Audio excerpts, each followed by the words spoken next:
নির্দিষ্ট প্রতিযোগীদের প্রতি সালমানের খানের পক্ষপাতিত্বের অভিযোগের বিষয়ে ঋষি নেগি জানান, বিগ বস হাউসের মধ্যে কি ঘটছে তা পর্যালোচনা করে সব সিদ্ধান্ত নেন সালমান।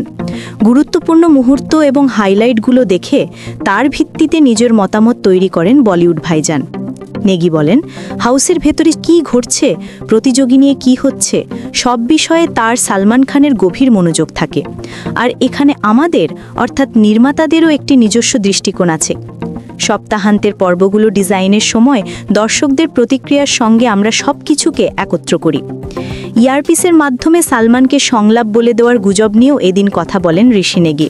গুজব নিয়েও বলেন, সালমানকে দিয়ে এসব বলানো অসম্ভব। তার নিজস্ব দৃষ্টিভঙ্গি আছে, তিনি হৃদয় থেকে কথা বলেন। তার প্রতিক্রিয়ার মধ্যে কোনো স্ক্রিপ্টিং নেই। বিগ বসে সালমান খানের ভবিষ্যৎ নিয়েও এদিন কথা বলেন ঋষি নেগি, কারণ প্রতি বছরই খবর হয় যে সালমান খান বিগ বস ছেড়ে দিতে পারেন। এ বিষয়ে এই প্রযোজক বলেন, কিছু সিজনের পর এমন কথা হয়েছিল যে তিনি আর এটা করবেন না, কিন্তু আমার মনে হয় এই শোর সঙ্গে তার বিশাল মানসিক সংযোগ তৈরি হয়েছে। তিনি যখন মঞ্চে থাকেন তখন আপনি দেখতে পান তিনি যেভাবে আলোচনা এবং বিষয়গুলোতে জড়িয়ে পড়েন তা তার ভেতর থেকেই আসে। নেগি আরও জানান, প্রতিটি সিজন শুরু হওয়ার আগে পুরো টিম সালমান খানের সঙ্গে একাধিক সাক্ষাৎকারের মাধ্যমে শোয়ের সবকিছু নিয়ে আলোচনা করে।